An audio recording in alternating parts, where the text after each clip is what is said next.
is a big, emotional, and inspiring story about a poor girl named Anaya who becomes an IS officer, making her father, Sanyu, proud. Anaya, the girl who dared to be. In a small village nestled between green hills and muddy roads, lived a young girl named Anaya. Her home was a broken hut, her slippers worn out, and her dreams larger than the sky. Her father, Sanyu, was a simple man, a farmer by day and a part-time construction worker by night. He barely earned enough to feed the family. But there was one thing he gave Anaya in abundance: hope. "You may not be rich, Anaya," he would say, "but you are not poor in dreams. And dreams, they are powerful." While other children went to school with tiffins and new books, Anaya walked 3 kilometers barefoot, carrying second and books wrapped in newspaper. But her eyes sparkled every time she read about great leaders, brave women, and the IS officers who changed lives. She told her father, "Appa, one day I will sit in that big chair. I'll have a nameplate outside my office, IAS Anayas Anub." Sanyu chuckled, brushing her hair lovingly.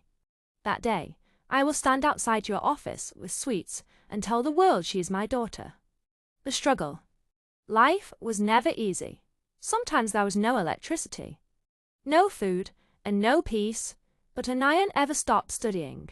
She helped her father in the field, did house chores, and studied under a streetle twilight every night. She failed experience twice. Neighbors mocked her. "Poor girls don't become IAS officers. Stop dreaming." But Anaya remembered her father's words.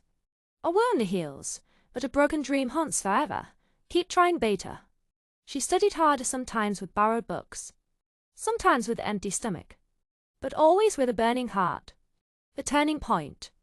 In her third attempt, she cracked prelims, then mains, and finally faced the interview board in Delhi. An old man on the panel asked, "Why should we select you, Anaya?" She replied, her voice strong but emotional, "Because I know what hunger feels like. I've seen what helplessness does to people.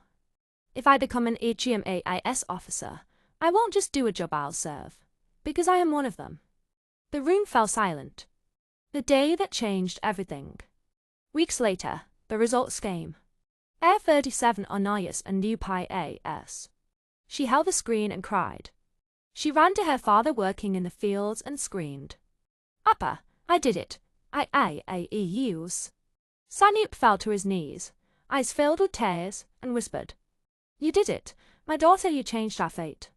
That evening, the entire village celebrated. The same people who once laughed at her now folded their hands in respect. Anaya walked into her new office, with her father by her side, dressed in a simple white shirt. Outside her door was a golden nameplate. Anayas Anub, I-Ice. Sanup looked at it, tears rolling down his cheeks, and smiled the proudest smile a father ever could. Moral. Anaya's story teaches us that poverty can break your back, but not your spirit. Dreams are not just for the rich, they're for the brave. No matter where you come from, if your dream is strong and your will is unshakable, even the stars will move for you.